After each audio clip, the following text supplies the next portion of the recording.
Looping. Loop அப்படிங்கிறது வந்து ஒரு பர்டிகுலர் ஸ்டேட்மெண்ட்டே நிறைய தடவை எக்ஸிக்யூட் ஆச்சுன்னா அது பேர் லூப்பிங் இல்லைன்னா ஐட்ரேஷன். இந்த லூப்ல வந்து 3 இருக்கு, ஃபார், வைல், டூ வைல்.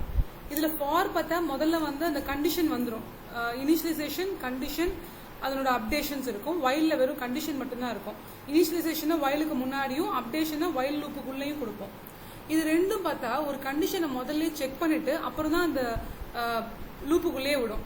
அதனால இதுக்கு பேர் என்ட்ரி கண்ட்ரோல்டு.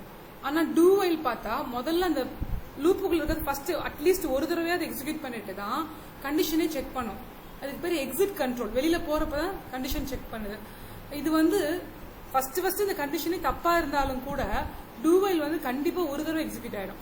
ஆனா ஃபாரோ வைலோ ஃபர்ஸ்ட் தடவை அந்த கண்டிஷன் தப்பா இருந்துச்சுன்னா ஒரு தடவை கூட அந்த லூப் எக்ஸிக்யூட் ஆகாது. டோக்கன்ஸ். டோக்கன்ஸ்ங்கிறது தான் வந்து கம்பைலர் ரெகக்னைஸ் பண்ற ஒரு எலமெண்ட்.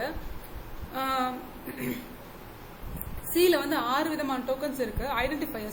ஐடென்டிஃபயர்ஸ்ங்கிறது ஒரு வேரியபிள் நேமோ ஒரு ஃபங்க்ஷன் நேமோ ஒரு ஸ்ட்ரக்சருக்கு இதுக்கெல்லாம் நேம் வைக்கிறோம்ல, அந்த நேம் தான் வந்து ஐடென்டிஃபயர்.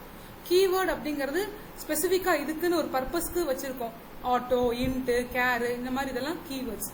கான்ஸ்டன்ஸ் அப்படிங்கிறது வந்து கான்ஸ்ட், இன்ட் அப்படின்னோ இல்ல ஹேஷ் டிஃபைன்லயோ நம்ம போட்டு இப்ப பை அப்படின்னா 3.14 சேவ் பண்ணிட்டோம்னா அது வந்து எப்பவுமே கான்ஸ்டன்டா இருக்கும். அதே மாதிரி நம்பர்ஸ் எல்லாம் கான்ஸ்டன்டா இருக்கும்.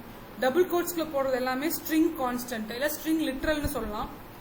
இன்னொன்னு ஆபரேட்டர்ஸ். இப்ப நம்ம பார்த்தோம் இல்லையா, பைனரி, யூனரி, டெர்னரி ஆபரேட்டர்ஸ், இதுவும் வந்து ஒரு டோக்கன். அப்புறம் நிறைய செப்பரேட்டர்ஸ், செமிகாலன், காலன், கமா, இந்த மாதிரி நம்ம செப்பரேட்டர்ஸ், இது எல்லாமே சில இருக்கக்கூடிய டோக்கன்ஸ். டோக்கன்ங்கிறது தான் கம்பைலர் ரெகக்னைஸ் பண்ற ஒரு பேசிக் எலிமெண்ட்.